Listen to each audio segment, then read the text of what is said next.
Four people is enough. Is Jennifer here? Jennifer, let me know she's not coming. Okay, so we're good with four though, to have the meeting. Okay. I will call this meeting to order at whatever time it is. I've got 5:32. Let's start with a roll call, please. Commissioner Foister. Here. Commissioner Nelson is absent. Commissioner Lisk. Yes, you. Commissioner Petroselli is absent, as is Commissioner Meyer. Mayor Clark. Here. And Chairperson Montague. Here, Thank you.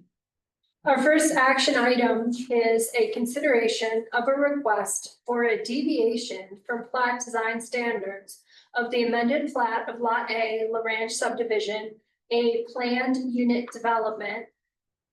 Location Lot 6 of amended plat of Lot A, La Ranch subdivision. Address 430 Amy Court Zone, General Commercial. Applicant Adam Brick. Owners Renee Marr and Adam, I'm sorry, it's not Brick, it's Burke. Correct.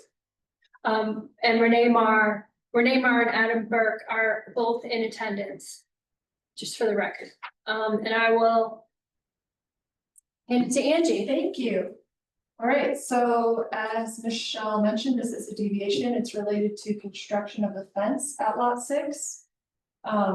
This is not a public hearing, but we don't have a process defined in the Ridgway Municipal Code for deviation.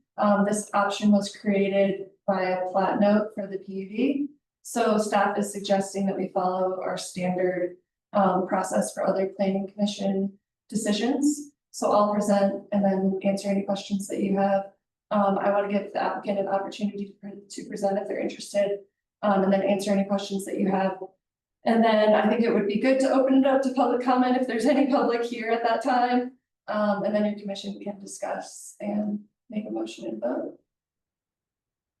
Thank you. Okay, the owners of 430 Amy Court have applied for a site permit for construction of a fence between their lot and I just want to make sure I'm not muted. Hey. Hello. For the record, Russ Meyer is here. We're just getting started, Russ. You haven't missed anything yet. Good. I'll let Russ settle for a second.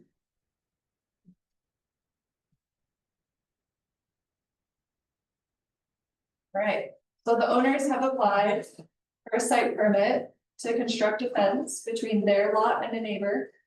The neighborhood is zoned general commercial, but was created as a planned unit development. And planned unit developments can have different regulations and standards than the underlying zoning district. If a certain topic isn't addressed in the planned unit development standards, the regulation defaults to the underlying zoning district. In this case, the differences between the zoning regulations and PUD standards are called out by plat notes, including PUD standards and design standards. That's how they're labeled on the plat. So design standard 12 on the plat states that fences in the area between a street and the building line shall be limited to 4 feet in height. Any fences on the perimeter of the subdivision shall be 5 feet in height and made of a semi-transparent stained or natural wood, except where the height is limited to 4 feet by the foregoing. So that's the note. The application is for a fence between lots 5 and 6, and it ranges in height from 4 feet with a 2-foot mesh trellis above it to a solid 8-foot section. And I'll share some additional details shortly. So here, there's some screenshots from the plat that created the neighborhood. I added a blue dashed line to show the location of the proposed fence. There's also a 10-foot drainage easement here, so 5 feet on each side of the property line. And I included a screenshot of the design standard plat notes below that, where 12 discusses fences and 13 discusses the deviation process. Oh, actually, I will go back to that. My bad. So staff concluded that because there's no mention of this location for fences in the plat note, that fences between lots are not allowed without a deviation. And because any fence mentioned in the plat note has specific height restrictions, that any fence would be limited to those restrictions without a deviation. As explained in the packet, the deviation request is both for location and height of the proposed fence, based on this interpretation of staff. And so this is from the applicant's plan set, this image. It shows the front yard has a utility box and then the fence starts right after that, moving toward the backyard. It begins at a height of 6 feet if you're counting the solid part and the mesh. Yep, and then at its maximum height, it's 8 feet, so it kind of changes with the grade. You can also see on the top drawing, there's a line that's labeled approximate height of neighbor's yard. So that's a dashed line, if you can see it. And that can be seen on the pictures that I'll show you as well. It's kind of one of the reasons that the applicant is proposing this fence, so that it can serve as screening from that grade change in the neighbor's yard. So the applicant has provided a bunch of images and renderings for your consideration. There are views from the open space behind the properties. And then there's views from the driveway. Can I ask a quick question? Sure. On that one that's labeled from 432 Amy Court, is that the fence like That's a rendering. superimposed or that's, okay, Yeah, and then there's a few more, like all the other pictures, there's one without it added, and then there's a rendering with it added. okay. So some of them you can't see it. That's what I thought, but it's Kind of like, point. it looks pretty good. I'm like, wait, how did that? Okay. Here's some more detailed ones if you'd like. And it just doesn't have the mesh part shown on that Correct. front section, but that would be added and it would equal the height of the higher part right there. Correct, yeah. Okay, so here's another one, a rendering. With and without it. And so obviously the height is changing as the grade is changing on the wall. And then here is from that open space in the back, and this shows a really good view of the neighbor's yard. So that's 432 Amy Court, and it is new construction. They have not installed landscaping with a approved landscaping plan yet. It appears that a lot of that is filled down there at the bottom of the new construction, right? Which is probably one of the reasons. So that little kind of white house is the new construction? Yeah, it's, yeah, it's like gray. Yeah, okay, yeah, and Between there's two another trees. floor, but it's getting cut off by the view. Okay. I see. Here's another view.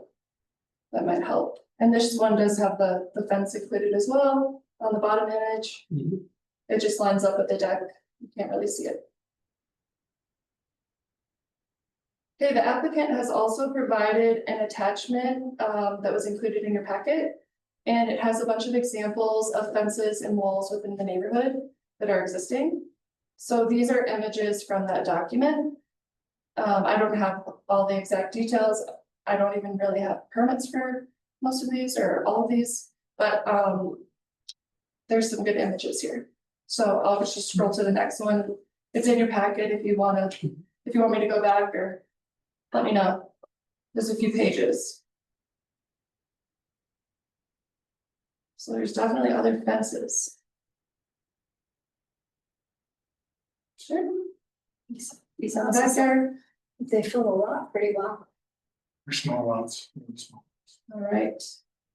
So with that, staff recommends that any action for approval also include a condition related to the drainage easement specifically. There's also a plat note that talks about the drainage easement. And so the condition that I'm recommending is if the fence obstructs the free flow of drainage, the property owner of 430 Amy Court is required to remove the fence or make alterations to remove obstructions pursuant to plat note PUD condition number 9. And that concludes my presentation. Thank you. Thank you. Do the commissioners have any questions for Angie?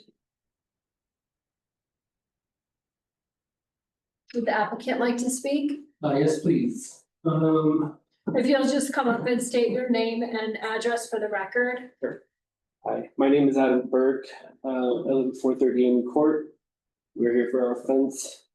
I've been working as an architectural consultant in Telluride for the last 20 years. So I'm pretty familiar with reading building code and applying to different boards, and I've been working with Hark and Mountain Village for DRB for many, many years. When we read the plat note, we did not come to the same interpretation as Angie did. We thought that the note was defining specific styles of fences within specific locations, but not defining the location of those fences themselves. So basically, if you have a front yard fence, this is what it has to look like. If you have a perimeter fence, this is what it has to look like. Any other fence on your property would go to the RMC to define what it would look like. And we feel it's important to be able to fence in your entire property if you have dogs, children. And our neighborhood actually came fenced in originally. So we do feel it's appropriate to build a fence in our side yard. And we don't think that the plat note limits the character of that fence, but the Ridgway Municipal Code would. And we have been told that we are in general commercial, which means we're allowed up to an 8-foot fence. We originally applied for an 8-foot fence, but after doing some renderings and looking at it, decided that that was not at a residential scale that was appropriate. And so have gone back and revised the design to the one that you saw with the 6-foot, 4-foot section in the front, believing that a mesh trellis doesn't count as a fence. So we included that section. We did those renderings without the mesh, looked at it, went out, looked at it in the driveway, and we're like, oh no, I think we actually do want this section of mesh to help break up a little bit more of that visual buffer from our neighbor's property. And we also want the fence for privacy. I mean, you can see where his yard is located next to our house, and it's tight. As you guys saw, the neighborhood is a very dense neighborhood. And so we feel it's appropriate for us to have some kind of screening in an attempt to be good neighbors. And part of what his landscaping, as Angie noted, isn't complete. From what our understanding is, according to him, the front yard, and you can see the gravel driveway is complete. That's not our preferred characteristic in the ranch, so we would prefer not to necessarily look at that from our driveway coming outside all the time.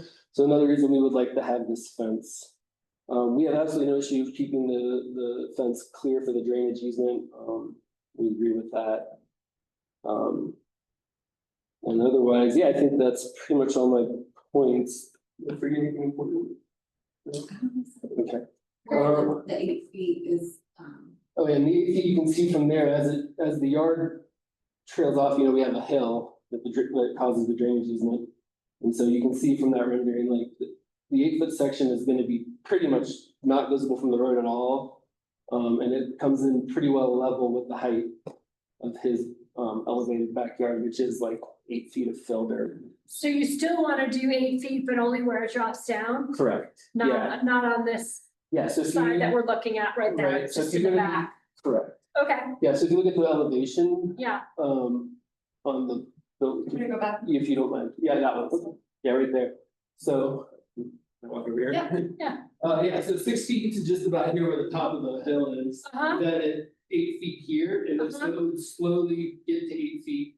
The 8-foot section would stop here, and then we wanted to respect the open space and have an open mesh trellis to not impinge views and kind of soften that edge as we get toward the open space. And then as a trellis, we didn't think that the same fence rules apply per se, but just to keep everything lined up, and then eventually maybe things would grow on it. Be pretty Great. nice. So anyway, that's that answers your question. Okay. Does anyone have any questions for the applicant? I do. 2 questions. Any court regulations say semi-transparent, or I forget the exact words. Semi-transparent and wood when it's in the perimeter, at the perimeter fence of the subdivision. Right. So the perimeter of our subdivision. I understand. Okay, yeah, But my question is, Yeah. I mean, as mentioned by staff, it doesn't allow for fences between buildings. So have you considered a semi-transparent fence for the place you're requesting? well, that would not help us with privacy or visual screening. We're also nervous about dust and debris blowing into our yard, so. No, we need it to be a solid fence in some form or fashion to provide the visual screening and buffering that we need. Otherwise, not really accomplishing our goals. And have you considered wood? We got a quote for a wood fence. I designed one that had beautiful horizontal wood fencing between nice steel posts, and we got a quote for $25,000. I designed a steel fence. So, yeah. $1,000. Yeah, and now we're down to, now we're down to 8.5. So still an expensive, nice fence, but not a car. Yeah, Yeah, and had you considered, growing like a hedge or anything? I mean, we've considered growing bamboo, we've considered a lot of things, not sure a hedge, and we don't really want to rely on Mother Nature to make sure that we have visual screening at this point. We'd like to just, have that space and provide that privacy and that space for both of us, for him and for us, He's, as you can see from those pictures, his house is rotated and angled kind of directly into our house, which is just the way the plat is set up. Yeah. But I think it helps everybody to have a little bit of visual buffer. So we're not just staring at each other like that. It looked that way from the photos from the rear, yes, there. How much of, and as I think it's Angie noted, they obviously haven't done any landscaping yet on your neighbor's house. So was the solid fence also to somewhat mitigate having to look at and or get the dust from? Yeah, that's part of it for sure. Yeah, and what you can't see, and maybe it's hard to see in some of the photographs, but on the opposite side of that hill, it's actually even steeper. There's like a drainage ditch that's kind of on this side of the fence. And it gets really like from that drainage ditch, it goes basically straight up to his backyard. I mean, not straight, but it's very steep. And so we're nervous that stuff isn't really gonna grow on that. And that it'll constantly be eroding and having dust and debris and other issues. So yeah, that's part of the issue. And part of what we're trying to mitigate, exactly, yeah. And then you can see from all the other photographs that it's pretty well established in Monterey. So we have fences, we have side yard fences, we have tall fences, we have short fences, we have weird fences and good fences, so, And as Angie mentioned, and almost none of them have permits. had permits, not. Yeah, I know. As for. So you're a step ahead of a lot of your neighbors. Yeah, well, I mean, we understand this is a sensitive area with it being a drainage easement, and so we wanted to make sure that we followed the rules and dotted our i's and crossed our t's and made sure that everybody was on board with this before we just build a fence and, whatever was happening. HOA's a reason for denying your request. The HOA approved it. We have HOA and No exception. no exception. You misread that. Yeah, we got them on board first. Right. Do you guys have any other questions? Russ, John, questions for the applicant? No question. Okay, thank you. Appreciate your time. Thank you very much. I have a question for Angie, and it's somewhat unrelated. It's related, but it's not, it doesn't, our approval or disapproval of this doesn't stand on it. General commercial? Why is it not general commercial? Yeah, can you build a house I in can- general commercial? I can give you the history of that. It's because the I'd be subdivision, interested to know too. it started because the ranch was there. Robert Sabbath's little house / restaurant was the original use on that property. And then he came in, it was actually ironically, it was the 1 year that I was off of planning commission and before I was a home town council. And I actually went to a bunch of those meetings and said, don't do this, but they did it anyway. It's an interesting history. It was, if you look at the plat map for that, it was just one parcel that was Robert Sabbath's and had the ranch restaurant on it. And he asked for general commercial because I think he wanted, way back when it was first subdivided. So when they decided to let him do the houses there, they maybe in hindsight should have changed the zoning? Probably. That's how that's been left that way. Yeah. But it becomes almost non-issue because now the height of the fence they're asking for is technically 6 feet along the side of the house, which everywhere else in Ridgway is allowed. And the only place that it goes to 8 feet is where the grade drops down so much that it's kind of it's not gonna be an obstruction, I guess is where I'm going. It actually goes lower than the other 6 foot fence where it goes to 8 foot. So with all those things, I don't have a problem with this. And I- For me, a comment, I think we only have one member. I don't think he's here Is TJ the to only comment on the person? fence. You here to comment on Eco-Action this? Partners on this. I'm opening this to public comment. Seems like a nice, I mean, the Yeah. 6 foot fence, you know, heck, I think fences are better than not fences. Fences make good neighbors. Yeah. Um, Property fine. Yeah, I also see why this has come to us because staff did not have the authority to go, yeah, sure, go for it. And I just wanted to understand how your thought process had gotten you there. Yeah, thank you. Public comment still open. Anyone else? I will now close it. Not formal. I would throw out, just if we take any more comments from up here, I can see why the applicant, interpreted Plat Note 12 differently. I think you could interpret it either way, you can, but it doesn't specifically say that side yard fences are not allowed. It just specifically addresses fences on between the street and the building or on the perimeter of the subdivision. I certainly can see if I owned a lot there, that I might interpret that to mean that you can build a fence in between properties, just because it's not mentioned at all. So I don't have a huge problem with this. I think it makes sense. The deviation is probably the proper way to do it, so nobody can complain that we didn't do it right. And I basically don't have a problem with it for all the reasons I've already mentioned. And TJ's comment was if it's not mentioned in a regulation, then it's not allowed. That was their staff's explanation for the application. So technically, in this day and age, if you were writing those plat notes, you would mention the side yard fence because you mentioned the other two just to clarify. Right? And I would just point out that this, if you look at this plat, it's from 2001, from a different time in Ridgway, and it probably just wasn't considered. Yeah. That was what we should do. Great.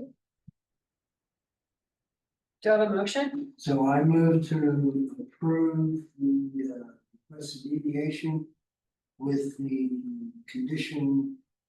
One condition, if the fence obstructs the free flow of drainage, property owner 438 in court may be required to remove the fence or make alterations to remove the obstruction pursuant to Plat Note PUD condition number 9. Before we second, do we want to add that it's 6 foot, the height is 6 foot between the buildings or as presented, Is it 6 in our packet or does it show 8?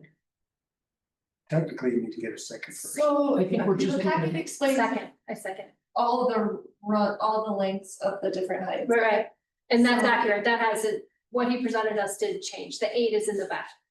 Correct. Okay, that's just, no need to add anything, and I In the second lower it. section, the bottom.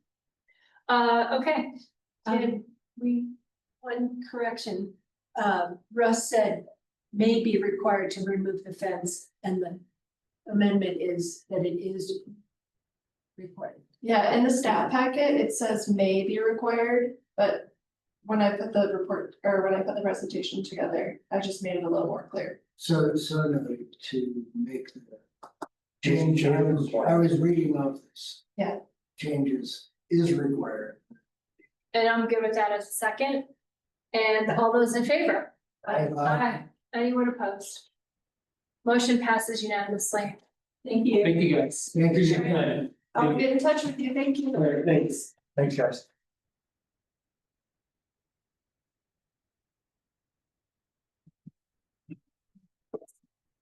Just scrolling, I'll be right with you.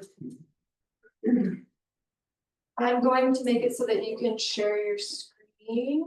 Looks from Eco-Action Partners, if that's your preference.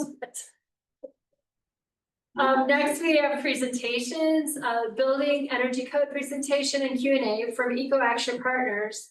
Eco-Action Partners on sustainability. Awesome. Thank you, Angie. Can everyone in the room hear me okay? Yep. Yeah, Awesome. Hi, Ridgway folks. This is Kendra, the Climate Action Coordinator from Eco-Action Partners. I'm joined by Kim Wheels, our energy specialist, and she'll be sharing a presentation that we have on the proposed building energy codes. The purpose of this presentation is kind of to introduce you all to the low energy and carbon code, the process that our cohort has been working on for the past year.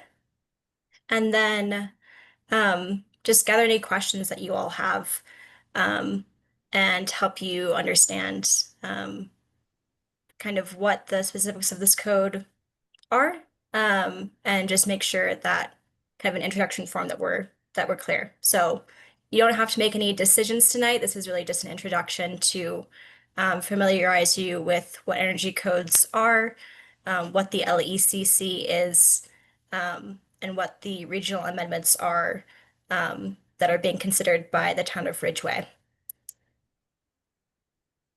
I apologize, I'm working on screen sharing here. We had it and then we lost it. Yeah, I wasn't showing the right thing. Okay. Okay, I know what I need to do. Bear with me. Let's put this back in the right place. To Zoom. And now I'll try sharing again. And now I'll go. Oops. And then I think I go here. And then I go slideshow. That looks right to me. There we go. Sorry for the technical delay. No worries. We're not seeing it. Awesome. We're not seeing your screen. I'm seeing it. Are you sharing it? Gosh. We see you, but not your presentation. I see, Angie, at the top of my screen, I've never seen this before, but on the left, I have two tabs. One is Town of Ridgway Planning Commission, and on the right, there's a tab. Yeah, to see. Got it. Thank you. Awesome. Yeah, no worries. I've never seen that before, but I'm glad I did. Awesome. Again, my name is Kendra. Kim is with me. We're happy to be here and kind of introduce you to the work that this cohort has been working on for the past year. And the region that Eco Action Partners covers is Uribe County, San Miguel County, and San Juan County. So that's kind of the Snuffles Energy Board area and the region that this code cohort has been covering. Next slide, please. I'll just chime in that on all these slides, you'll see Lotus Engineering and Sustainability. That's a business that we have partnered with for support with this code cohort across the region, and they've prepared the slides and the information. So we are Eco Action Partners, but we are using slides prepared by them. So yeah, they've been a great resource for us.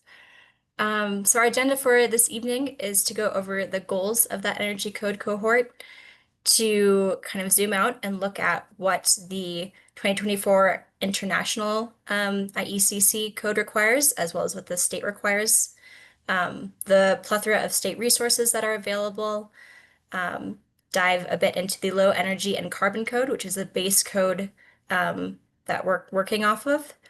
Then we'll talk through Ridgway specific amendments. There is a menu of amendments that was developed by Lotus and Eco Action Partners, and Ridgway has chosen several of those. And then we'll finish up with next steps for Ridgway as well as regional training opportunities. Okay, so why are we doing this energy code cohort? Since 2010, Eco Action Partners has conducted a regional greenhouse gas inventory for both Uribe and San Miguel counties. This information is really the basis of the work that we do, understanding where our emissions come from, where we should be targeting our energy and resources. You'll see that about 40% of our emissions in 2023 came from residential and commercial buildings.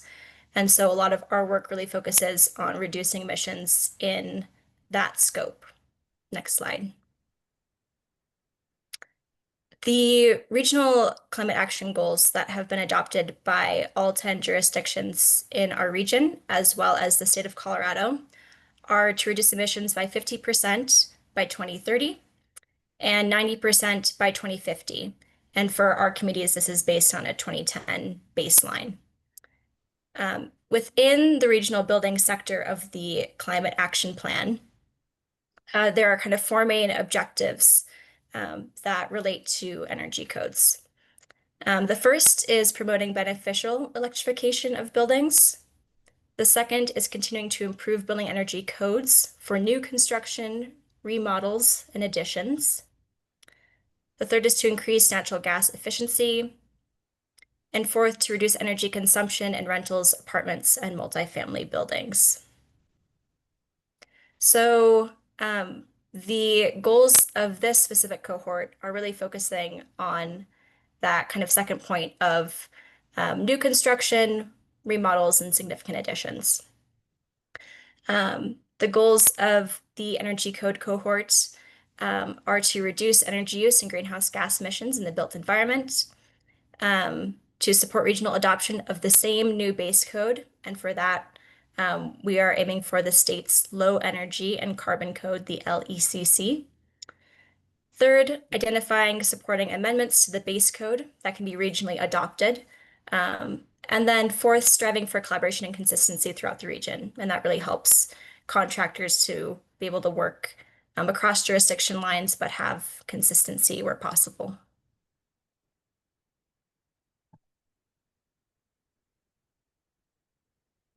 So how are we going to do this? How are we going to make this happen?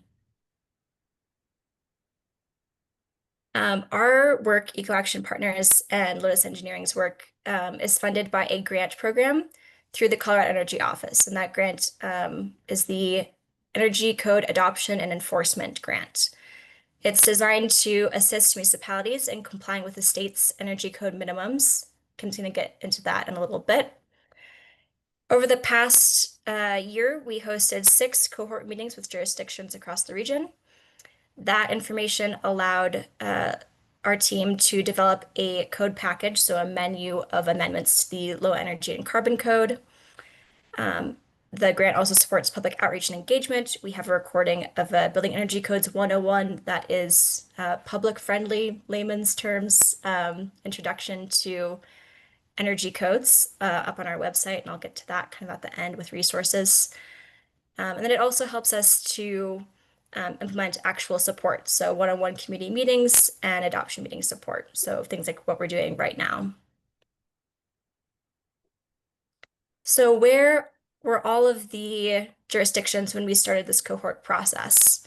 The vast majority of jurisdictions across our region were on the 2018 IECC, and I guess I'll just note that energy codes they come out every 3 years with a new energy code from the IECC. And so this is where Ridgway is right now. A few communities were ahead and a few were behind, but most were on that 2018 IECC. And what we're striving for is regional alignment now on the LECC, Low Energy and Carbon Code. And from that, I'll kick it over to Kim. Great. Oh, thank you, Kendra. All right, I have quite a bit of information. I'm going to go through things relatively quickly and just kind of give the highlights on all of this more technical information. I want to leave time for discussion or at the end. This or throughout, if you have questions, please feel free to chime in. This chart shows kind of the progress of energy codes over the years as to the relative energy efficiency of them. And so you can see here, there was kind of a big jump in efficiency from 2006, 2009 to the 2012 IECC. And then as it progressed further, the 2018 and then the 2021. The 2024 IECC actually goes back up just a little bit. They're not always a linear progression. You see back here that it went up a little bit before it went down again. But it just kind of gives you an idea as to what's happened with energy codes over the years. The state has adopted some basic minimums. I won't say basic minimums, but some minimum standards for energy codes for the first time. And essentially, if updating a code, then a jurisdiction, if it's before June 30th of next year, then a jurisdiction must adopt the 2021 IECC code along with the state model electric and solar ready code. After July 1st, the requirement is the low energy and carbon code, which actually includes that electric and solar ready code. Our energy code cohort is focusing on the low energy and carbon code prior to July 1st, simply because it takes a lot of resources, time, energy to adopt a new code and to bring the building community, building departments, staff, everybody up to speed on the code. And our region typically updates codes on an every 6-year process. So we typically skip a cycle. So we decided if we were going to go for this grant and utilize it to its best effect, that we would use the latest and greatest, most beneficial code available. I was actually on the state energy code board for both of these model codes from the state. We wrapped up our meetings on the low energy and carbon code in May, and the final version of the code is available to adopt as of September 2nd. I will add to that the LECC amendment package, which is essentially the LECC is a version of the 2024 IECC. It's the state version of that 2024 code. Right now, the LECC is an amendment package to the 2024 IECC. Within the next month or two, it will actually be its own book.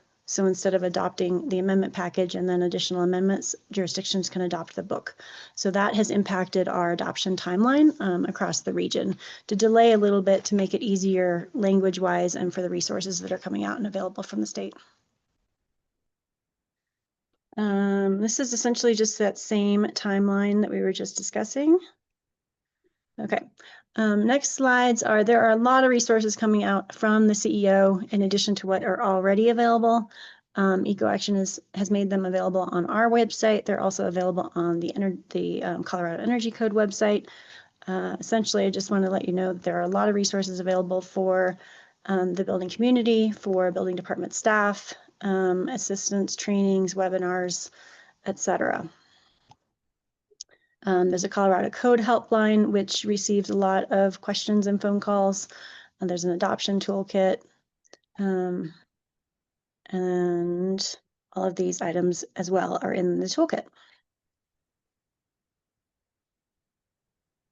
Okay, basics around the low energy and carbon code.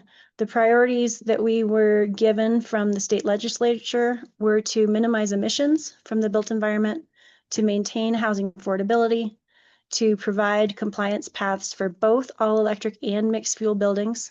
So I want to repeat, this allows for both types of fuel, both fossil fuels, natural gas and propane, depending on the location, as well as electricity. So the options are all still allowable within this code. And then consistency, making it easier for contractors, builders, and design professionals, and more streamlined resources across the state. We talked about the availability of the code.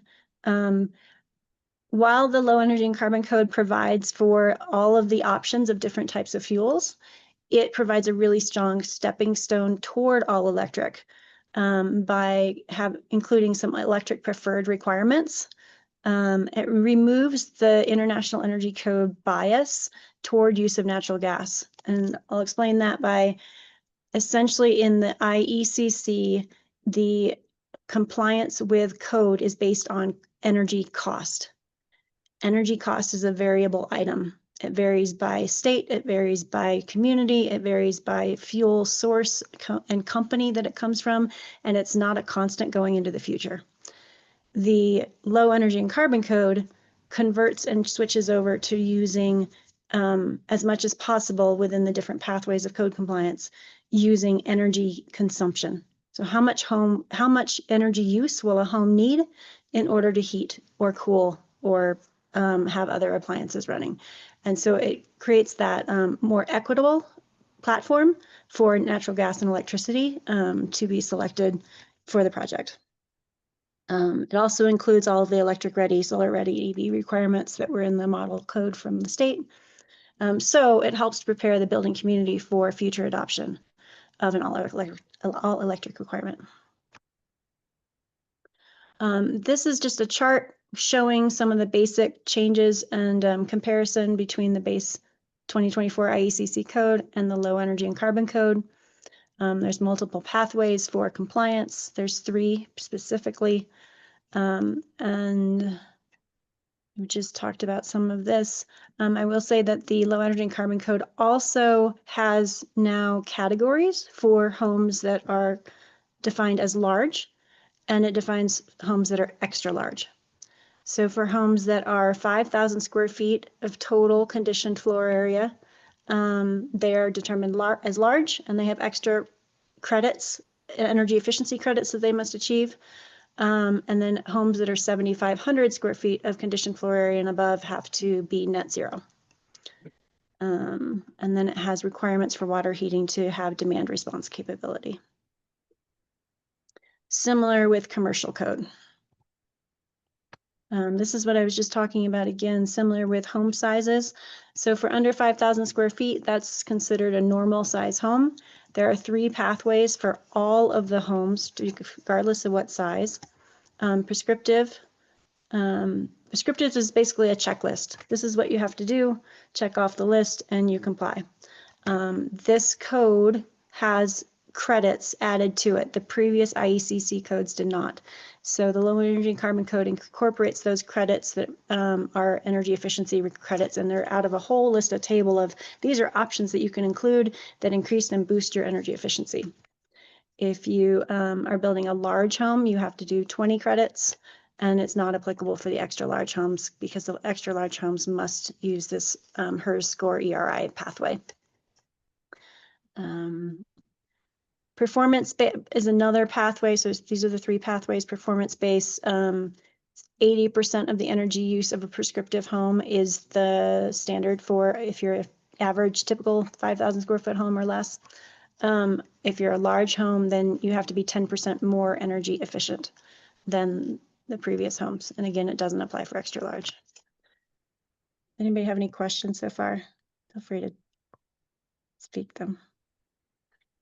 I'll keep moving forward.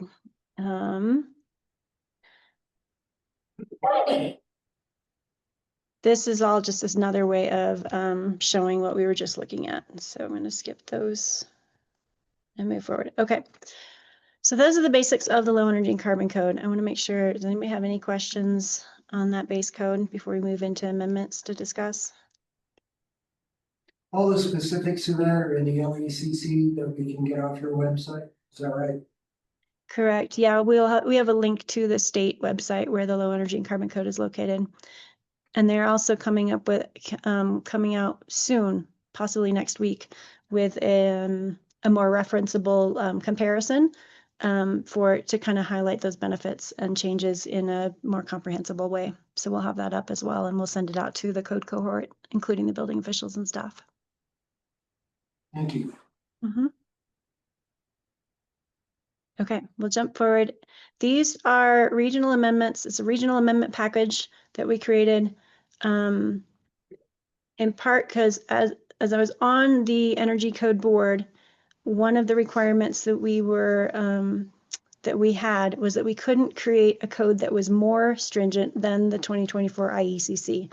There were certain adaptations that we could do, but we couldn't simply say, well, instead of an R value of 21, walls have to be R value of 30. We couldn't just make things more stringent. So for some of the code amendments that our region has already had, or things that help make construction better in our particular cold climate environment, because we're climate zones 6 and 7 here. We don't have 4 or 5 as the rest of the state includes those climate zones. We're more extreme here. So there are things that help make the homes operate better. And I'll go into that a little bit more here as I go forward. Our regional amendment package is amendments to that LECC code. We will have an explanatory version, which isn't just the language of the code, but also explains what those amendments are. And all of these are available, and they're optional for jurisdictions to select. This is kind of a high-level overview of what those are. We will go into most of them in a little bit more detail in the upcoming slides. And most of them all focus on residential, as that's more the construction that we have in this region. Couple things related to commercial. And then we have all this later on. So I'm gonna, in order to not be confusing, I'm not gonna double cover things. Here we go. We just looked at that slide as well. This is just, again, a refresher for home size and the options for compliance. In our region, we have already had jurisdictions that have been had stricter requirements for homes of 3,500 square feet, and then more stringent for homes larger than that. We also have communities that a home that's larger than 3,500 would be considered a pretty large home in that community. So one of the proposals that we have been talking about that is up for each jurisdiction to decide on adoption or not, or inclusion, would be to change that large size threshold for a home from 5,000 square feet down to 3,500 square feet. This conversation, we gave this presentation and had a conversation around it at the Sustainability Advisory Board meeting at the end of September. And the preference that came out of that discussion was for Ridgway to use option 1 here and to reduce the size threshold for large homes. Okay. The next amendments that I'll discuss here are related to mechanical systems. Essentially, the code requires manual J calculations, and what manual J is it's essentially the methodology that's required for a mechanical engineer or contractor to calculate how large the heating equipment or cooling equipment must be. ASHRAE, it references ASHRAE, which is an acronym for heating and cooling, etc. That weather station data doesn't exist sufficient for our microclimates. So the only weather stations that are referenced for manual J calculations are either the Montrose Airport or the Telluride Airport. We know that we have a lot of different microzones within our region. So we've worked with mechanical engineers and code experts to really kind of narrow in what the temperature should be for specific communities. Ridgway already has this in your code. So this is part of trying to retain some of the items that have already been in there, whereas other jurisdictions haven't had that. And so the values that have been used by engineers and contractors have varied, and there hasn't been something code referenceable for them to use. So this is what's currently being proposed for Ridgway's design temperatures. And so far, that's been agreed upon.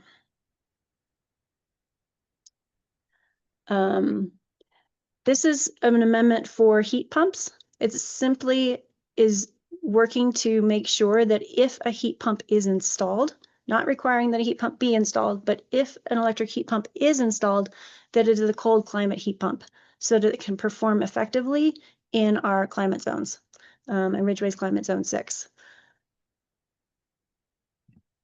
This one was a big discussion at the SAB meeting as well. And this one was also one that people were in support of. Okay, so in the codes, currently, if a home builder or owner was to follow the prescriptive pathway, which is a checklist, there is no limit to what the percentage of glazing could be for that home to comply with the code. So what this amendment does is it sets a maximum limit for percentage of glazing to wall as not greater than 30%. If a home were to be designed with greater than 30%, it could still comply with code. It would just have to go through one of the other performance pathways so that the glazing, the lack of efficiency that is inherent with glazing is made up for by other components of the house. So it still allows for options. It just helps to ensure that a home doesn't go through the prescriptive pathway and have 50, 80% glass and not be making up for that energy use in some other way, or energy loss in some other ways. The next items here are related to the overall thermal performance of the walls. Currently in Ridgway's code, as well as some of the others in the region, there's a and the previous IECC versions, there is a requirement for continuous insulation on the outside of framed walls. That has now been removed so that there is an option for a wall to comply if it's just filled with spray foam and doesn't have continuous insulation. There's sufficient research and information out there from a building science perspective that in our climate zones, it's critical to have continuous insulation to help ensure a home's performance, to reduce air leakage, as well as to reduce thermal bridging through the walls where the studs are. So this is an item that's being discussed quite a bit by building officials. They're in varying levels of deciding what to do with this amendment.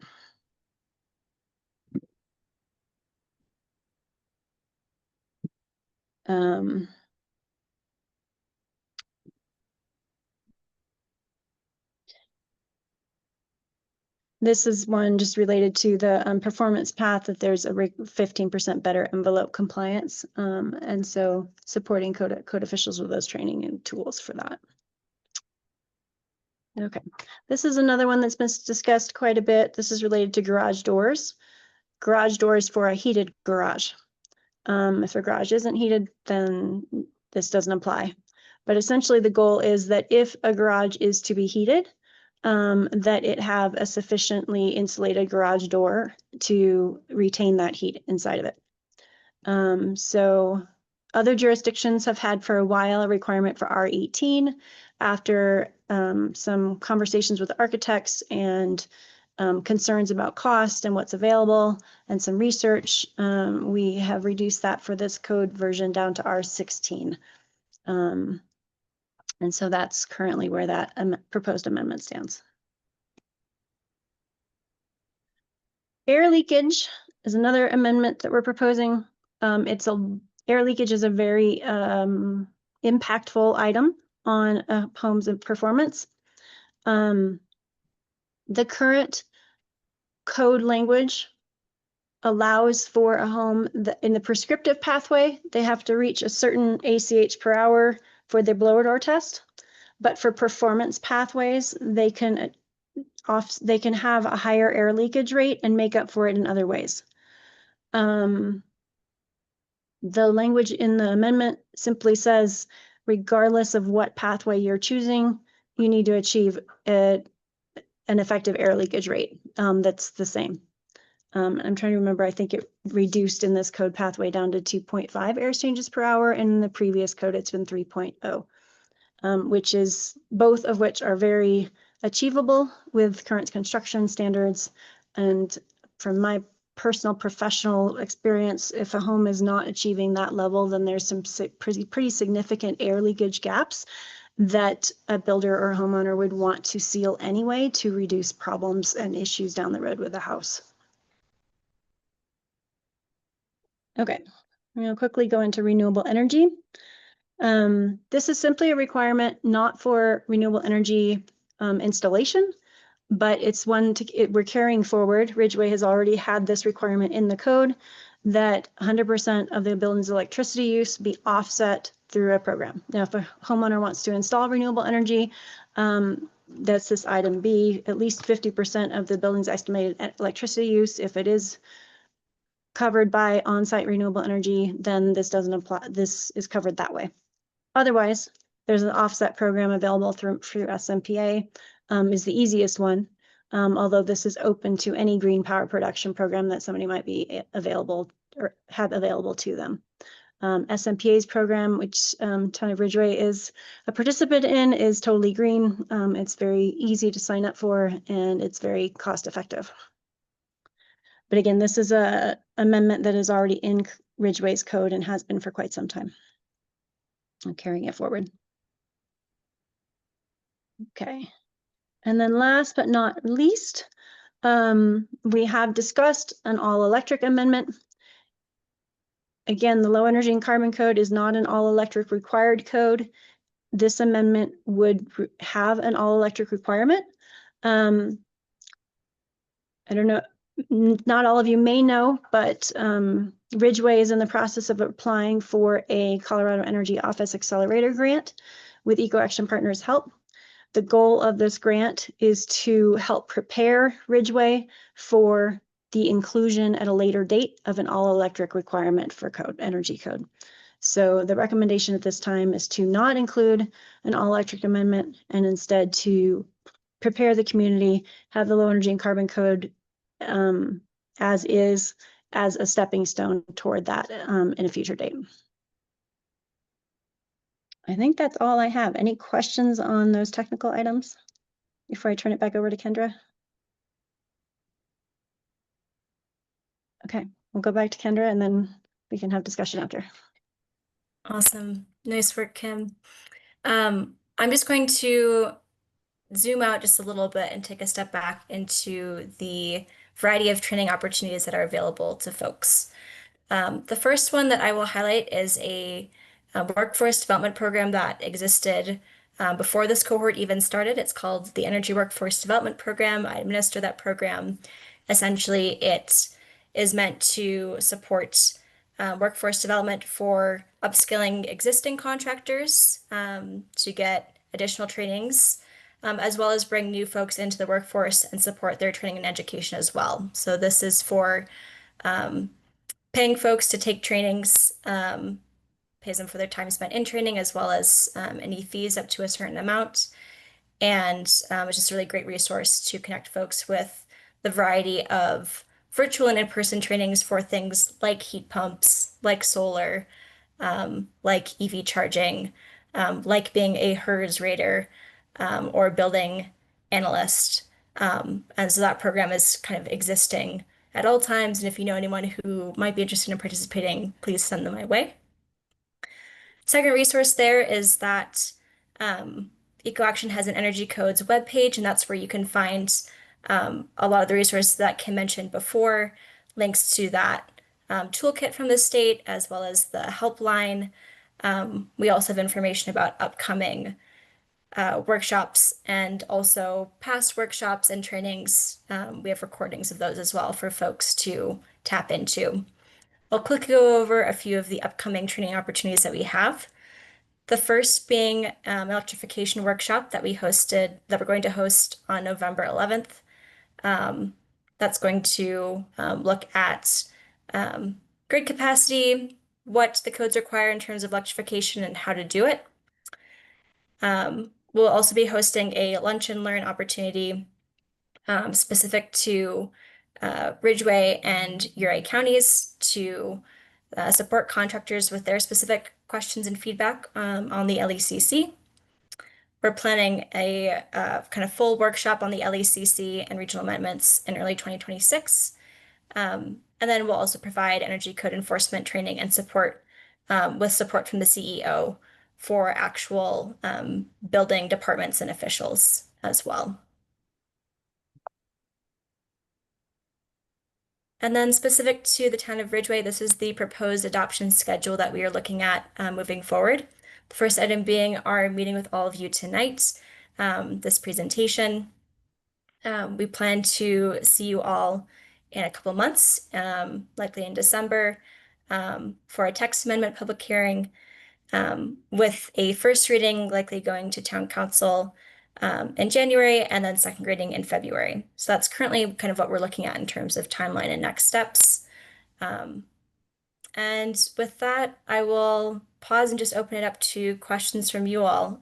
You've all received a lot of information and I imagine your heads might be spinning with it. And so just want to make sure that we take time to thank you all for your time and attention and open up the floor for any questions or clarifications. We're happy to go back to any slides to give you a second look at those. And yeah, help you understand kind of what the proposed options are. Thank you all. Will you be sharing this presentation with us besides what we just seen? Can we actually get a copy? Yeah, can you send that to me, Kendra, and I can make sure that everyone gets a copy of the slides. Yes, I'd love to. Thank you so much. No problem. No questions? Mine's more for staff.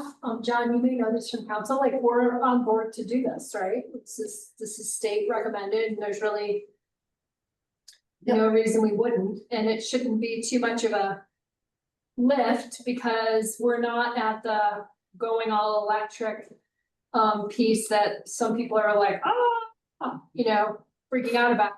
And the plan is to do a lot of education between now and that time.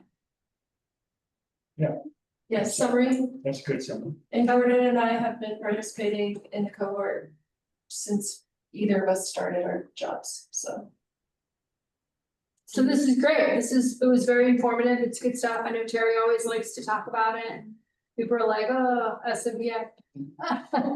But, one question I would have is, I don't know how accurate this is, but I heard that they moved this forward in California and then had to step it back a little because they realized that their electrical infrastructure wasn't ready to carry that much. I don't know if that's actually true or just something I heard. Is that a concern in Colorado? Is that true? And is that a concern in Colorado? So what- Sorry. So whatever was moved forward in California wouldn't be exactly the same because this is a Colorado-based code. So California wouldn't have adopted it. However, I'm guessing that it's electrification in general or an electric preferred type of approach. We will be covering that with an SMPA staff member presenting at our electrification workshop. Everything that we've heard so far and we've been told from SMPA is that the grid is ready, electrification is happening, and there are very smart ways of controlling electricity use to help manage that demand load. But there's been a lot of concerns and questions from other jurisdictions as well, so we want to make sure that we cover that at that electrification workshop, as well as I've asked SMPA to cover that when they present to each government this fall. And that's November. And I'll just add that the workshop is a Tuesday workshop happening from 9 to noon, and it'll be available both online over Zoom to tune in that way, as well as at the Telluride Library. So we'll have options for folks to attend either way for that, and we will record it as we do with all our other workshops and trainings. That's great, and I look forward to the education section because I think that it will do just what it's intended to do. I think that people don't know a lot about heat pumps or how they work, and I was just talking with someone this weekend that just installed one, and he didn't even really understand the technology. But also talking to a plumber just on Monday, and he's like, I built my house in 19, he's like, yeah, heat pumps have come a long way in the last 6 years, and they work, and people that have them are psyched and they're warm, right? I think that the fear is not knowing about them, like, oh, what if it's not warm enough, So I look forward to that. The expense too, a lot of people think because it's electric, it's gonna be expensive, it's actually a savings. Right, which is the way, let's just sell everything. Oh, actually, no, you save money, right? So some people are environmentally minded and they're gonna wanna do that, right? Even if it costs more. But other people can be sold on it like, well, actually, it's cheaper and it works just as well. And a side benefit is it's good for our environment. So however we have to approach it, I look forward to that whole process of, learning more about it. And we'll look on your website as to what this energy workforce development program is about. So thanks for the info. Awesome. Yeah, thank you for those comments. And we also have a page on heat pumps on our website. So you guys can just knock yourself out, be bopping around the website. There's a bunch of resources on there. And if you still have questions, we're always happy to help connect you with more resources or answer those kind of one-on-one as well. So definitely welcome that. And if we can be educated to be advocates, right, it's gonna take it a lot further than like, well, yeah, it's gonna be great. I don't really know, like getting on board. So thanks for the info and thanks for all the work that you do. Absolutely. Thank you as well. Yeah, thanks, ladies. Thank you. Awesome. Thank you, everyone. Any other questions that are coming up for folks? Things that we can clarify? Sounds like not. I think we're good for Hearing now. none. Okay, you are well informed. Thank you all. Thank you. So much. See you soon. See See you you. soon. I feel like it's like so many new things where my first thought is like, well, I'm sure that's gonna be great. I just don't really know what it's all about, right? And then as I learn more about it, I'm like, oh, this is a good thing. I remember when I built my house, I could only afford to do foam in the roof. It was so expensive, and I couldn't afford to do it in the walls. Well, and I did SIS, which is I love SIS. warmer, but I didn't know much about heat pumps. I'm like, it's concrete on grade, it has to be radiant heat. Yeah. And I don't know that, are you doing radiant heat electric? Like, I didn't even know that was the thing, Yes. you know, so we're coming a long way. In the ADU. Yeah, I have radiant panels in my condo. I pulled out the furnace. Next, or does anyone else have anything on that? Now Angie has a housing needs assessment update for us. Yeah, just a progress report, if that's cool with you all, and then I have some like highlights from the report, so I don't know how far we wanna go into that. But I also wanted to give anyone that has looked at the draft report, just like where it stands right now, an opportunity to ask questions or give comments, or we can just kind of have a discussion. But let me just give you a general progress report. I'm gonna skip this because we all kind of know what prompted the housing needs assessment. And that it's funded in part by the housing planning grant. We did apply for that first cycle, so it was a new grant with DOLA and we're awarded. So here's the project timeline. So it goes from like when we were awarded the grant to when we kicked it off, which was soon thereafter. We already had Points Consulting picked to be our consultant for that. And they've been doing a great job. We are on track to have all the deliverables delivered by the target date. So I just wanted to point that out, but our timeline is extended just slightly. We plan to do some more public outreach ahead of adoption consideration. So that kind of extends us to December for adoption consideration. And then I just wanted you all to put on your calendar November 20th at 6 p.m.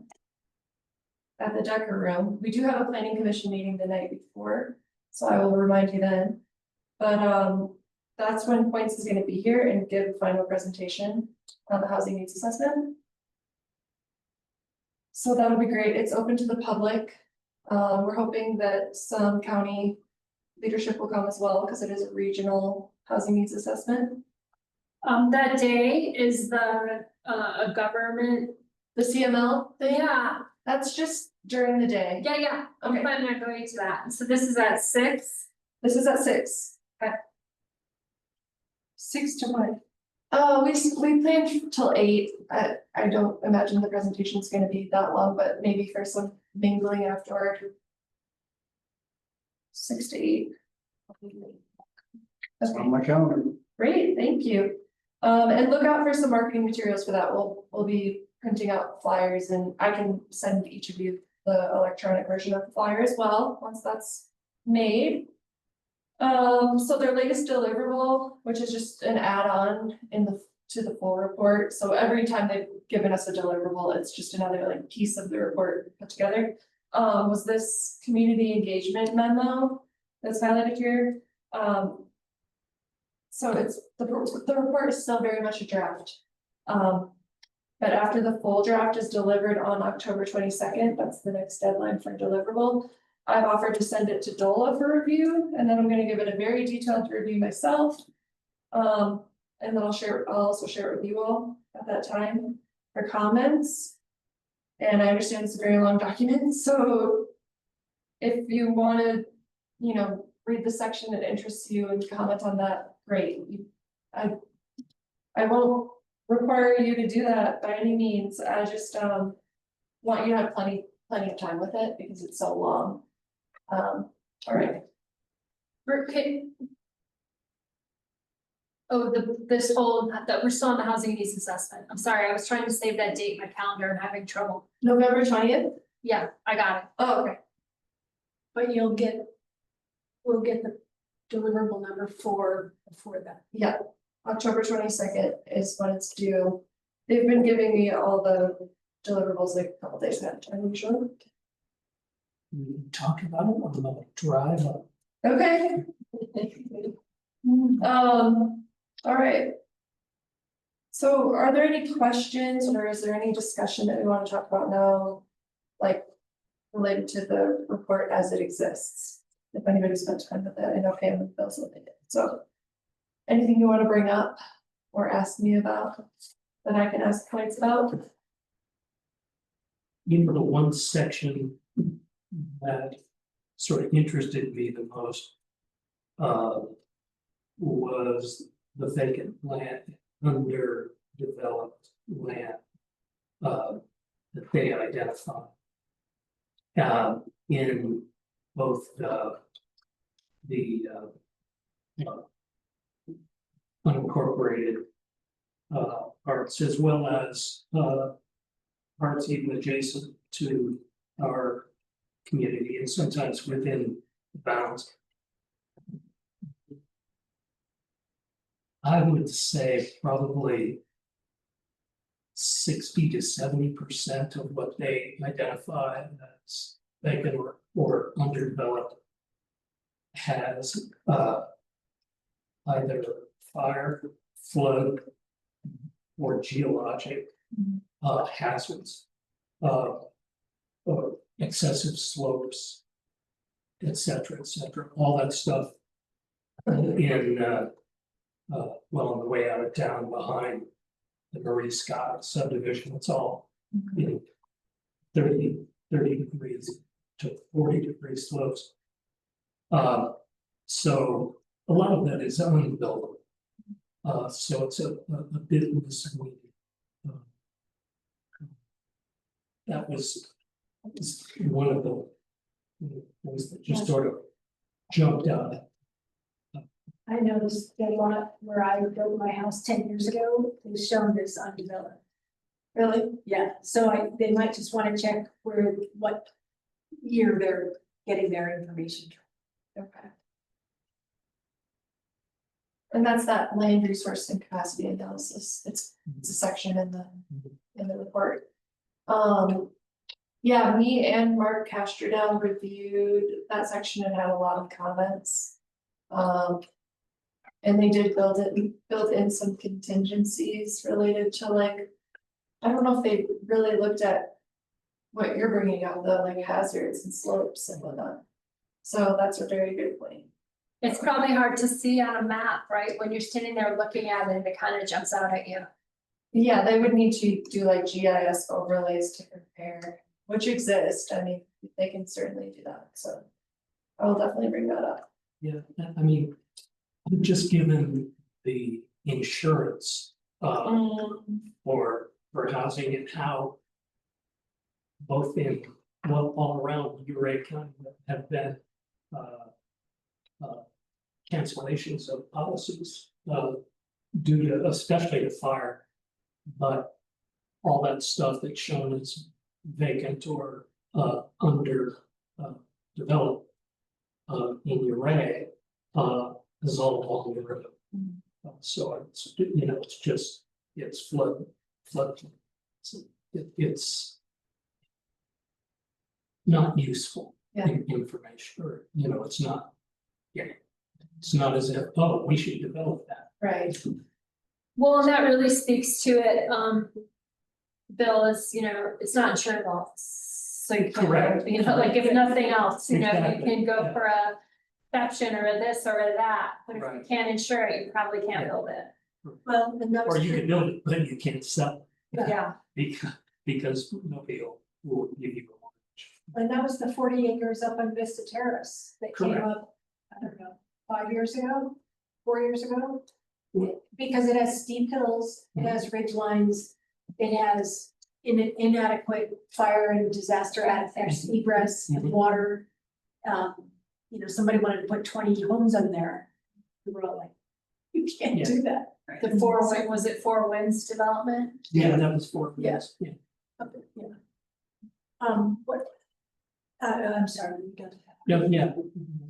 I was curious, and maybe I just didn't understand it, but they estimated a population chain increase from you know, on the low end, 32 people to the high end of 304 people, requiring a housing units of 70 to 206. And I'm like, if you're only adding 32 people, you don't need 70 housing units. And do 304 people really need 206 housing units? That's a lot of people living by themselves. And it's like, yeah, a lot of us do, but that's not the median. I just thought it was kind of interesting. Yeah. And they talked about, you know, there was the diagram of age distribution. And they were saying how little there was in the family and workforce housing. It's actually, they said, I think 35 to 55.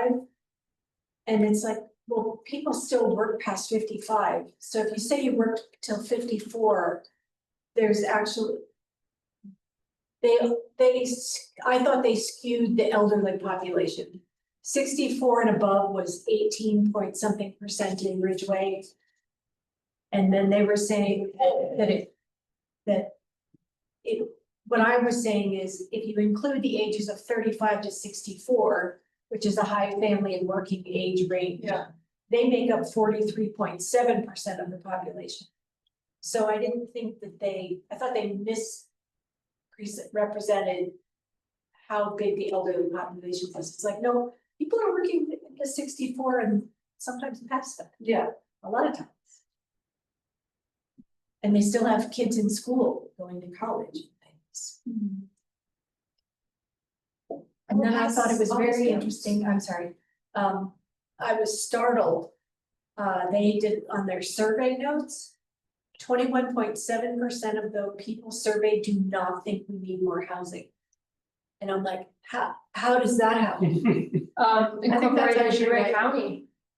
I think this was Not think Ridgway we need only. more housing. No, the survey was regional. Was so- it? Yep. Okay, But yeah, that does sound right. I think it was like split from all the options, like yeah, about It was, 5 options with like everybody doing like 20%. well, we knew that going into it, that was the general opinion was, you know, unincorporated Ridgway County does not want more housing, does not want to change, you know, make more dense zoning and for the most part, right? And Ridgway would be in favor of it and Uray, the city of Uray.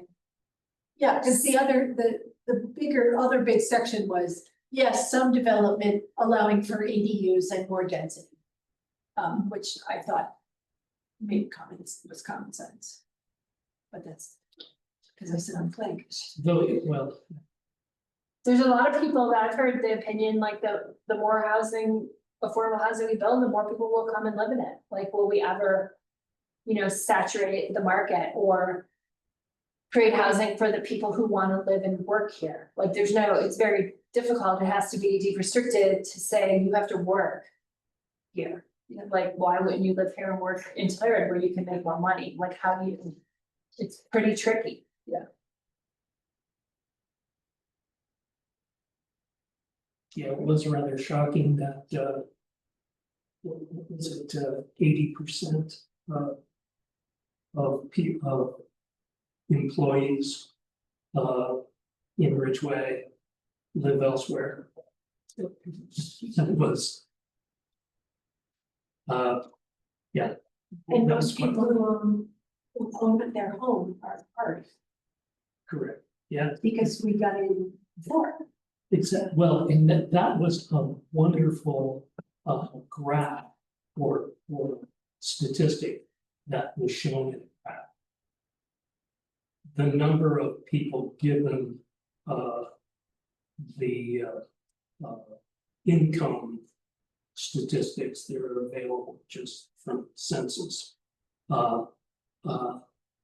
That 80% of people who own homes in Ridgway now would not qualify to own homes in Ridgway at market value today. So Yeah, I'm pretty sure. I there's a couldn't- lot of stuff that we can do to. And as soon as I built my house, I knew that nobody else would ever be able to afford it again. It's like the day I got CO. It's like done, regardless of what it cost, what it cost me to build it, and as soon as it was done. It's okay. Yeah. The other thing Remarkable. I've noticed is it makes it so clear that what we don't need is 50 single-family homes. It's like, nobody's, the birth rate's going way down. The average number of people in a house is 2. And it's like, yep, the subdivision with, 2 to 3 kids and families for life. It's like, that's not happening anymore. Not here. No. But Well, those are the not building even permits that are that. coming in. What's that? Those are the building permits that are coming in through my office. Still single family homes, Yeah. so the lot. No, it's what people want to build. Yeah, do you want me to go over a couple of highlights, or you guys wanna save it for another time? I'm open to however you're feeling.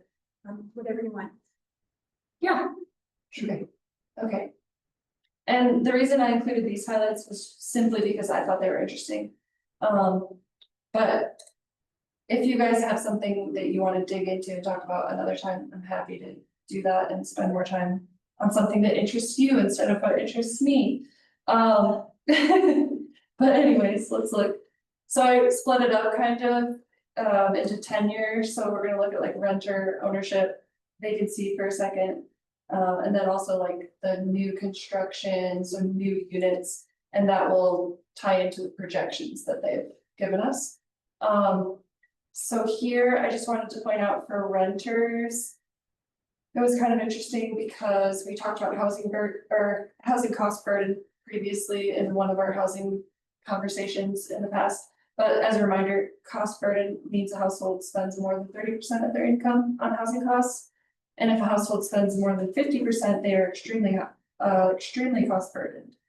So the graph here is showing that 42% of renters in Ridgway are cost burdened to some effect, which is extreme. But it's not that far off from Colorado, it's not that far off from the United States. Renters have it really rough. And whatever you array, that's just unavailable data or something. Probably, right? yeah, That- probably. That is nowhere near. Yeah, there's, For you, right? the data available is rough too, so I will preface that, and that is. I asked them to include a little bit about just like data availability, so that people who are reading the report aren't just thinking, oh, that's totally correct. But anyways, this was kind of shocking because compared to owners, approximately 9% of homeowners in Uriah County are severely cost burdened. And another 15% are cost burdened. In Ridgway, it's 9% of homeowners. It doesn't have the split up between severely and just cost burdened, but it says 9% of homeowners are cost burdened. So a big difference. And then points looked at the rental community as the potential first time home buyers. That wasn't really clear in the report. Yes, I love this 0%. Yeah. Nobody can afford. Nobody. Yeah. So I want to just point out the gap here that they're noting in this graphic, but a 4-person household at 100% AMI earns $104,500 annually. To be able to afford a home at the average price in town, that's a deficit of over $70,000 a year. It takes $175,000 for it to be considered affordable to pay your mortgage on an average priced house in Ridgway. So that's nuts. And now let's look at ownership just a little bit. So I already explained the cost burden difference, but it could be like what you mentioned before, due to many homeowners that were lucky enough to purchase their homes before the market went completely bonkers. And so they have a much lower mortgage payment. And the interest rate that play into that figure. But points included some really interesting figures and graphs in the report. I don't know that all of them are gonna be necessary in the end. I think we're probably gonna cut some. But this was an interesting way to look at income versus housing costs in the area. So what it's showing is the ratio. So basically at, let's see, 100% AMI, a household making 100% AMI, 7.8 times their income would be the median home price. And then it also shows Colorado on here and the United States as a whole. So that's like at 100% AMI, by the way. So obviously we're way higher than that. Things are getting great. Quick look at vacancy. So vacancy rates have been trending downward. And generally that indicates that there's a lot of housing demand. There's not a lot of units available. But I want to point out that vacancy can be for many different reasons and mean a lot of different things. So in Ridgway, more than half the vacancies in 2023 that are on this slide were just that the unit was up for rent or up for sale. And then vacancy also includes like seasonal, recreational, and occasional use. So all of our short-term rentals probably fall in that category. And second homes. Mhm. Correct, which Rented number, that would be listed as vacant. Okay, now let's talk about some of the new units and the projections. First, here's a chart showing our building permits over the last 25 years. So I'm really glad that Points was able to take like our very local data and add it to the report. Because there's just not always capacity for us to create charts like this based on our data, but we shared everything with them. And it's kind of interesting to see it in this format. So does everybody think does this look accurate to you? Generally, okay. I mean, it's coming straight from our building permit tracker, so it should be as accurate as they can get. All right. So Points created forecasts and they did a market driven and a needs driven forecast. Yeah. So here's the sort of breakdown of that. And market driven is where the current AMI levels are sustained. And then the needs driven is where the housing needs are weighted toward the needs of cost burdened households. So they're very different numbers between the two forecasts. And that's really important to note here. It's like reversed. Yeah, it's pretty interesting. It's not surprising. And I have it in a couple of different forms. They did like they have a bunch of graphics that say somewhat of the same thing. So I think this is the easiest to look at, but then they have created something like this. like that, a color wheel. That was so illustrative. Yeah, it's really interesting. So they've applied it to the housing continuum or the housing spectrum, whatever you want to call it. And that's that lower, the bottom of the rainbow, I guess. Talking about the different housing types. And then that's obviously based on AMI, which is the higher part of the rainbow. And saying how many units would be needed for a needs driven forecast and then the market driven forecast. Yeah, So- the only thing about the needs driven forecast is how we get there. Yeah. Yeah. Like it would require incredibly steep subsidies to supply any of this. Yeah. So it's pretty bleak. Enlightening.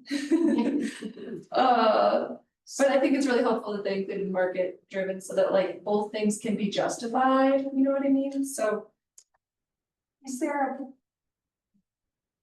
a way to draw in our population's income?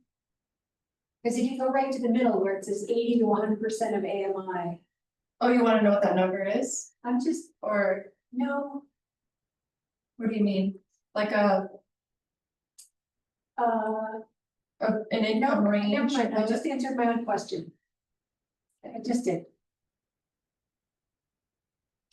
Well, so there's obviously a lot to look at this on this graphic. I have another one on the next slide that shows pretty much the same thing.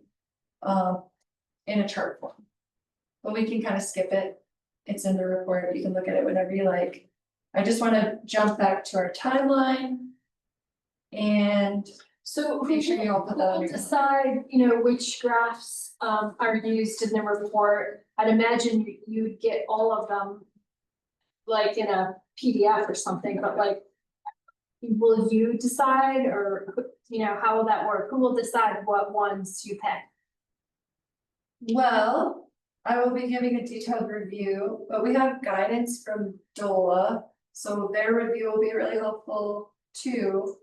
I just personally believe that the report is really long and a lot of the graphs say similar things. Yeah, I'm not saying So- that I wanna be the person who decides, cause I don't think I know. I'm just like, it sounds like it's Yeah. gonna be better to narrow it down a little. I am taking your comments, if you have a chance to review the document.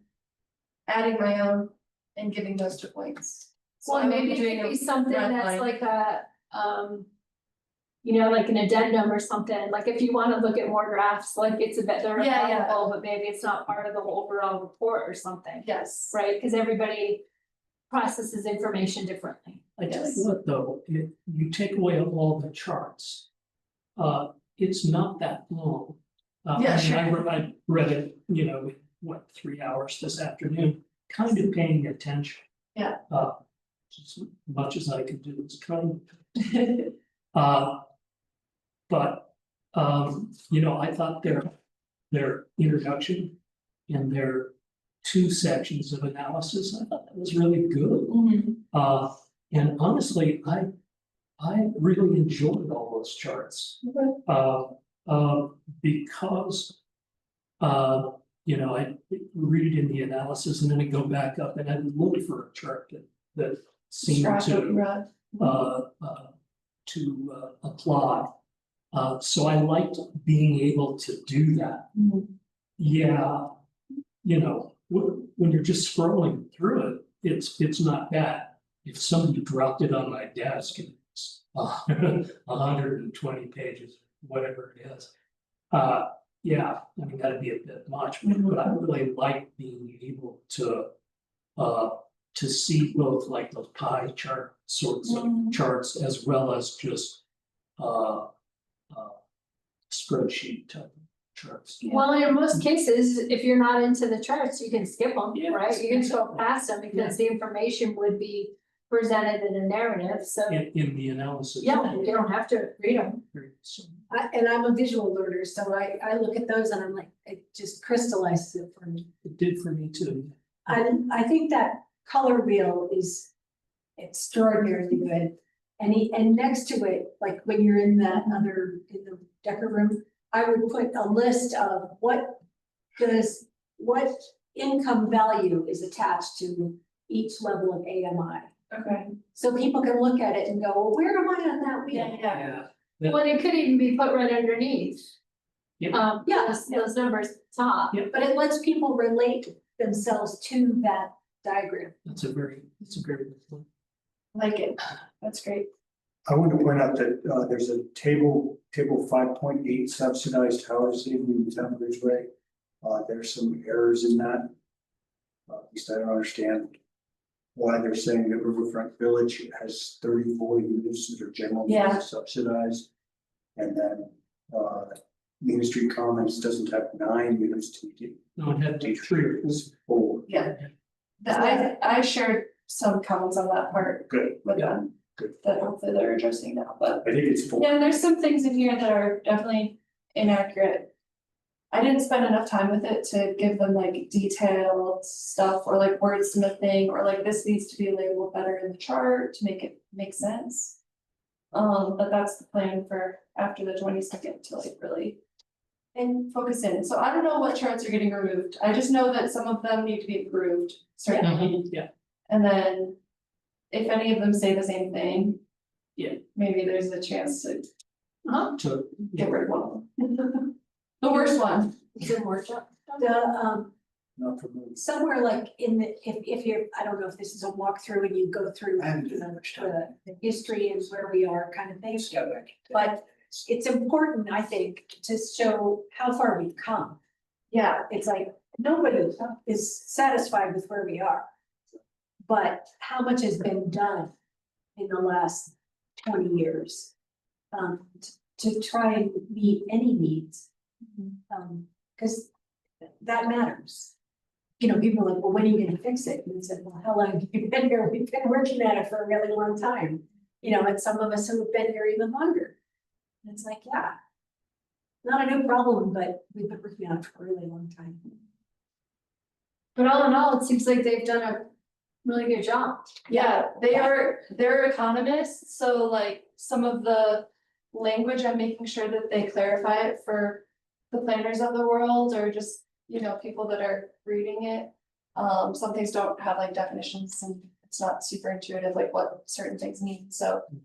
Cleaning up some of that stuff will be important, but they're smart and very capable of getting us a really good product, so.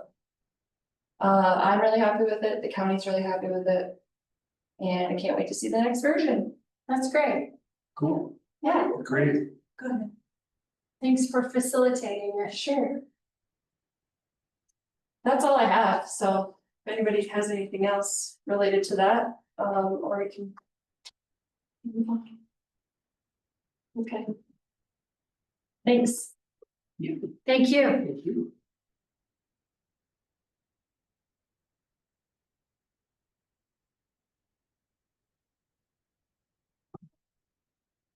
They better just move my cursor, that's a lot of swelling.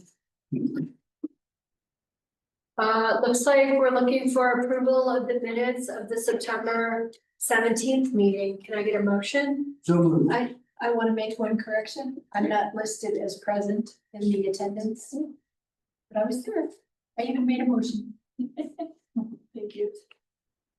But I was not there, Yeah. nor did I make a. I made a motion and a second. And I have you down doing that too. Yes, I know. I was like, she knows I was actually there. Thank you. Move to approve with the corrections. Did you have a second? Thank you, John. All those in favor? Aye. Aye. Anyone opposed? Abstain. Abstaining? He wasn't here. Wasn't there. Okay, thank you. Bill abstained. That takes us to other business, which is updates from planning staff. I have no updates that I didn't already share with you. Any applications coming our way? Yes, We'll do something other than approve a fence. yes. What was our last one? I forget what the other one. Oh, or our subdivision. Yeah. That all happened. Keith Garvey subdivision. Yep. Okay. Yep. Keith Garvey, he split 2 lots into 3. Yeah. Yeah, he's just working on complying with the conditions and Moving getting to, plat recorded. yeah, because he had to meet or he had to meet requirements to get some of that out of it. Mhm. It's tiny house and something. Yeah, that'll have to happen. Again, if it was before building permit or if it was with the Yeah. subdivision. I think it was with building permit. And then updates from planning commission members.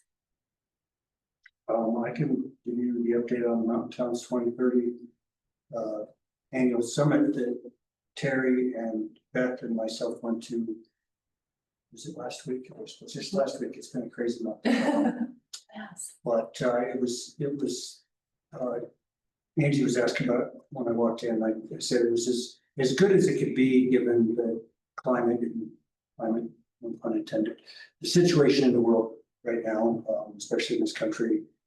The administration just trying to deny everything that has to do with climate change. It was a great opportunity to sort of share notes with people and hang out with like-minded people and talk about things that we are accomplishing. Can I ask a question? You Yeah. said like-minded people. What makes it mostly like-minded people? Because it is, Mountain Towns 2030 is an organization that's brings together mountain communities from all over the West, as far away as Washington State, Montana, Idaho, California, Colorado, Wyoming, and everybody that is involved is trying to make a difference in climate change, right? Trying to make climate action. So, Okay, thank you. Is that the function of the organization? yes, Okay, yeah, check out mountaintowns2030.org. Just give you more of what they're about. They have a really robust kind of internal, you can set up an account and it's an internal discussion forum where you can find out about a lot of the cool things different communities are doing. It's a great organization. Is it a nonprofit? Yep, they're based in Park City and they've been having summits annually since 2019. They skipped 2020, like most of us skipped things that year. The first year was invitation only, so they've 21, 22, 23, 24, 25 that's all they've done since then. I've been to the last three. 2 years ago it was in Vail, last year it was in Jackson, Wyoming, and this year it was in Breckenridge. We were nominated for a couple awards last year. This year we were nominated, we didn't win anything last year. This year there's 4 awards, so we were nominated for 3 of those. One was called Collaboration of the Year, which was examples of meaningful collaborations. Actually, last year we did win one. We won the collaboration last year. We, meaning the region, the Eco Action Partners, Town of Silverton and San Miguel Power collaborated on a project in Silverton. I'm forgetting the name of the project, but that was won the award for that last year. This year we were nominated for Small Towns Doing Big Things. And the definition of that is every community, regardless of size, can lead on climate. This award recognizes a smaller community that has led a high impact climate initiative. I was nominated for the Mountain Catalyst Award, which is described as recognizing a standout individual whose leadership sparked real climate progress within their community and across the Mountain Towns 2030 network. And then Community of the Year was the third one we were nominated for, honoring a local government, town or county that has taken bold action to a project or initiative that delivers real measurable climate impact. It's about spotlighting communities that are raising the bar and proving what's possible. I actually thought that was the only one we had a shot at, but we won the other 2. And I actually that was the I one. saw the posting, yeah. And there's the sign for our Small Towns Doing Big Things. Cool. It was up at the event. And you can read the summary down below.